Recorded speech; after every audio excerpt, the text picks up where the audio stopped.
Saudações cordiais, queridos amigos, queridas amigas que nos assistem neste canal Notícias do Ribeiro.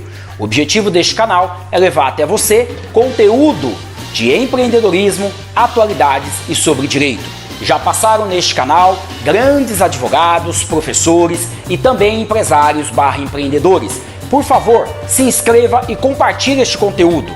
Aos que ainda não me conhecem, meu nome é Ribeiro, sou advogado criminal na capital São Paulo, Brasil. Hoje, novamente, o entrevistado é o Dr. Jefferson, criminalista. Dr. Jefferson, a palavra é sua para se apresentar em 30 segundos. Saudações cordiais, meu amigo Ribeiro. Para quem não sabe, para quem não se lembra, eu sou o Jefferson Silva, advogado criminal na cidade de Curitiba, com atuação em âmbito nacional, graças à internet. Eu sou especialista na lei de drogas, cujo mais de 90% dos meus processos são do rito da lei de drogas, e hoje eu estou aqui para bater um papo com meu colega, com meu amigo Ribeiro, para a gente passar algumas dicas sobre a lei de drogas, que é tão popular, mas pouco conhecida por muitas pessoas. Criando aqui uma bagunça, uma celeuma, quando envolve drogas. Olha, ocorre da polícia fazer abordagem no carro, fazer a busca sem um acompanhamento do condutor, invadir a casa e dizer que a pessoa que convidou para poder pegar a casa. Tem a questão que também é uma dúvida das pessoas, se pode plantar maconha dentro de casa. Bom, tá aí já as 3 perguntas, a palavra é sua, doutor. Muito obrigado. Então eu vou tentar discorrer, fazendo o mais breve possível e dizer para todos vocês ouvintes, saiba que qualquer abordagem, qualquer invasão de domicílio, ela prescinde de uma fundada razão que nós chamamos de direito penal, ou seja, prescinde de uma desconfiança palpável em elementos concretos pela polícia em imaginar que você está cometendo um crime. Então vamos começar, colega Ribeiro, pela abordagem. Simplesmente você está caminhando pela rua, você tem o seu direito de ir e vir, seu direito à privacidade, para ter o direito de que anda tranquilamente pela rua e não vai ser toda hora sendo abordado, parado, porque você marginal não é. Então o policial, para realizar essa abordagem, a busca pessoal que nós chamamos, ele precisa ter elementos, ele precisa visualizar que você possa estar cometendo um crime. Vamos dar um exemplo da lei de drogas, que você dispensou uma sacola, que você estava comprando drogas ou que você estava vendendo, mas em hipótese alguma essa revista pode ser feita à la vontade, pelo subjetivismo do policial. E aqui no nosso escritório, Ribeiro, nós já anulamos inúmeras abordagens que foram baseadas na roupa, em atividade suspeita, no nervosismo. Muitas vezes os policiais dizem, nossa, o acusado, o suspeito se demonstrou nervoso, então decidimos revistá-lo. Não, isso não pode, isso é ilegal. Então saibam que vocês têm o direito seguinte, quando um policial te realizar a abordagem, vocês têm o direito ao final de saber qual é o nome do policial, onde ele está lotado e por que ele realizou essa abordagem. É muito importante. E aí vamos para esse teu exemplo, Ribeiro.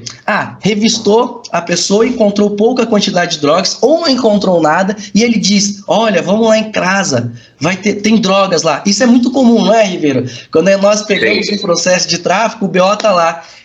Avistamos um indivíduo com atitude suspeita, nervosismo, então revistei, encontrei uma pequena quantidade de drogas, e então ele disse, olha, lá em casa tem mais. Mesmo o Supremo Tribunal Federal já abordando, falando que não é assim, isso não é verossímil, isso não é crível, não é passível, né, de verossimilhança, que ninguém vai, porque o princípio da auto não incriminação ainda está em vigor no Brasil.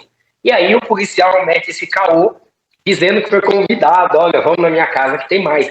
E eu vi no seu Instagram, o senhor até postou que um dia desse teve uma decisão no processo judicial que o senhor atuou, não é isso? Isso, uma audiência custódica era exatamente isso. Encontraram pouca quantidade de drogas, foram na casa do acusado e encontraram mais 50 mil reais, 50 quilos de maconhas, mas em um mês eu arquivei esse processo. Por quê? Vamos lá. O nosso direito à privacidade, como eu disse, ele engloba tudo, desde que do nosso nascedouro até a nossa morte. Tudo está no direito, tudo diz os nossos principais direitos, nossa garantia, e uma delas, além de ir e vir, é a nossa liberdade da inviolabilidade do domicílio. Então, para que um policial entre no nosso domicílio, ele tem que ter fundadas razões. São em 3 hipóteses. Ou ele tem um mandado de busca e apreensão, porque mandado de prisão não autoriza a busca e apreensão. E aí eu falo com nossos telespectadores, que não são da área do direito, vocês não precisam deixar que o policial entre na sua residência. O correto é o seguinte: Tem um policial para entrar na tua residência, com mandado ou não, você diz, só um segundo, vou ligar para o meu advogado para ele acompanhar.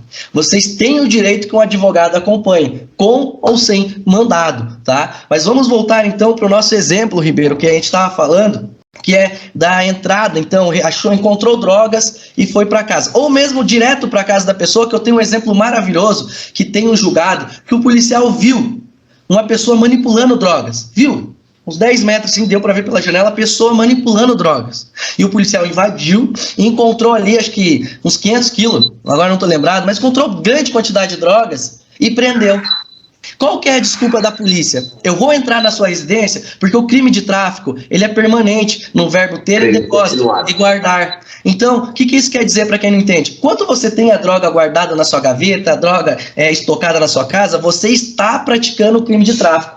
E em todo esse momento que você está guardando, em qualquer momento o policial pode entrar na sua casa porque você está em flagrante. Porque vamos lá, as hipóteses para entrar na casa, ou mandado, ou autorização do morador, ou para combater crime, ou seja, está combatendo o crime, está ocorrendo um crime. E essa é a desculpa que quando o advogado é despreparado na lei de drogas, cola.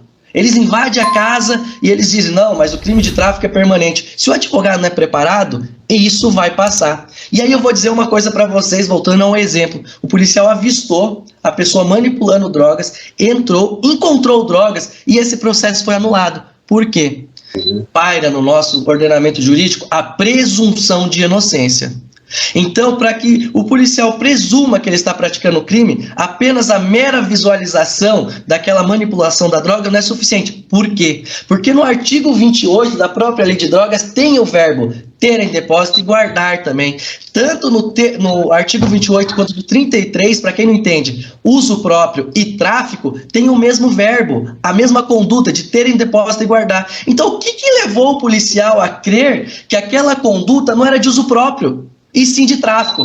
Não, a presunção de inocência exige que você presuma em favor do réu, em favor do acusado. Então a presunção ali era de uso e não tráfico. O que eles exigem? Investigação prévia. Além dessa visualização, ele tinha que ter feito mais diligências, escutado pessoas. Só assim é permitido a violação de domicílio. A gente sabe que é comum hoje em dia o uso de cannabis, recreativo ou não. Advogado, artista, qualquer pessoa hoje em dia, se você vai encontrar alguém que faz o uso sim da cannabis, aí nós não podemos ser hipócritas, temos que aceitar que essa é a realidade. Então, verdade que lá no Supremo, que o recurso extraordinário já está sendo julgado, está 3-0 para descriminalizar o risco, o uso da droga. O Gilmar Mendes foi até mais longe. Ele quer descriminalização para qualquer uso de drogas, maconha, crack, cocaína. Porque é uso. Porque o princípio da lesividade, né, doutor? Você tem que causar lesão a bem jurídico de terceiro. E o uso próprio, você não lesiona terceiro. Então, para Gilmar Mendes, é qualquer droga. Mas, aí vieram mais 2 votos, que agora me fugiu a cabeça quem foram os ministros, que votaram pela desclassificação só da maconha.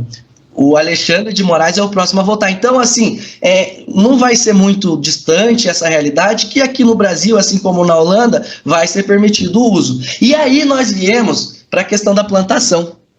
Para plantação, por quê? Ali no artigo 33, no parágrafo 1º, também diz que é crime plantar, né? Ali no inciso 2, parágrafo 1º, também diz semear, plantar, colher, sem regulamentação, também é o tráfico. Só que aí eu trago uma questão até, primeiro, para os advogados aqui, que é uma tese de defesa que nós estamos trazendo com força, é o seguinte: avaliar, quando se for apreensão de planta da maconha, não aquele prensado, mas a planta em si, pedir um estudo dessa droga, para ver se ela tem o THC ativo suficiente, para ver se ela não é uma planta apenas macho ou fêmea. Por quê? A planta macho, ela não produz o THC suficiente capaz de causar dependência. Ela é um erro na plantação. A plantação da maconha, ela exige muito esforço do cultivador. E muitas vezes ela pode ter um erro e se transformar em hermafrodita e macho. Cria saco, sabe? Escrotinhos. Elas criam 7 escrotinhos. E essa planta macho, ela não é capaz de causar dependência. E aí nós vamos usar a analogia do julgado do Gilmar Mendes, que ele diz que importar sementes de maconha não é crime, porque ela não produz a dependência. E lá no parágrafo 1º da Lei de Drogas, do artigo 1, ela diz: Droga é aquelas substâncias capazes de causar dependência.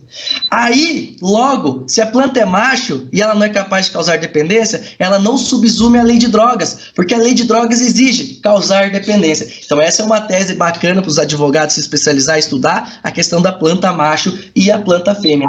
E ainda na plantação, falando da plantação, é porque muita gente fala, droga é droga, como é que eu vou defender? Eu defendo muito na nulidade. Só que, olha, no mérito tem aqui quando se trata de plantação também. Demonstrar que ela não tem capacidade de causar dependência. Isso é um tema muito legal para se especializar. E o outro tema também, que é bacaníssimo, é o seguinte. Se a pessoa tem Parkinson, autismo, epilepsia ou qualquer outra doença que pode ser curada ou tratada pela cannabis, nós estamos aqui hoje no escritório entrando com pedidos na justiça, com o HC, pedindo para ele autorizar a plantação. Porque hoje em dia o tratamento da cannabis na farmácia, 1 ml é R$2.000 da cannabis em óleo. É muito caro. Então, às vezes, para aquela pessoa que precisa daquele remédio canabidinol, a plantação para ele vai ser melhor. Sem dizer que ele não precisa ir na biqueira, comprar droga e nem gastar todo esse dinheiro na farmácia. Então, nós estamos conseguindo hoje, para essas pessoas que precisam, nós pedimos aí autorização para elas plantarem a maconha em casa para o seu tratamento. Olha que bacana isso. Queremos já agradecer o Dr. Jefferson, especialista em lei de drogas, por todas essas dicas ofertadas. Dr. Jefferson, suas considerações finais em 30 segundos. Quero agradecer novamente por poder estar aqui participando desse podcast com o meu colega Ribeiro. É sempre uma honra estar falando do tema que eu adoro, tá? E se vocês querem conhecer um pouco mais desse nicho da lei de drogas, se aperfeiçoar ou saber mais dos seus direitos, eu vou fazer o meu jabá aqui, vou pedir para me acompanhar nas redes sociais e saber que qualquer dúvida eu vou estar sempre aberto ali, só me chamar, vamos bater um papo. E lembrem, vocês têm os seus direitos, sim, e sempre procurem um advogado de confiança. E para vocês, advogados, nunca negligenciem o direito do seu cliente. Se tem ilegalidade, bata, absolva o seu cliente. A culpa nunca vai ser sua de ter um criminoso solto, mas sim do Estado que não cumpriu o seu papel, cumprindo o que determina a lei para condenar ou prender alguém. Muito obrigado, Ribeiro, pela oportunidade e um abraço. Saudações cordiais.